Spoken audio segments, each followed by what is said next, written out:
একদিন খুব গরম পড়েছে। কৃষক ঘেমে একেবারে একসা।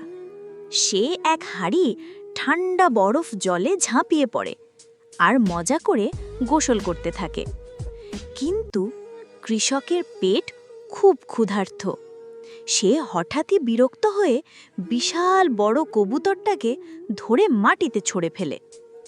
কবুতরটা দুঃখ পায় কিন্তু রেগে যায় না। কবুতর চুপচাপ মাটিতে একটা আইসক্রিমের বীজ পুঁতে দেয়। তারপর সেই তার ডানা দিয়ে সেই গাছে অনেক অনেক জল দেয়। আস্তে আস্তে সেই গাছ বড় হতে থাকে।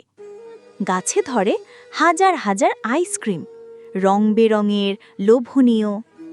কবুতর সেই আইসক্রিমগুলো নিয়ে যায় সেই কৃষকের কাছে। কৃষক খেয়ে খুব খুশি হয়, হেসে খুশিতে গদগদ। কিন্তু হঠাৎ কবুতরটা কাঁদতে শুরু করে। তার চোখ দিয়ে বড় বড় জল গড়িয়ে পড়ে।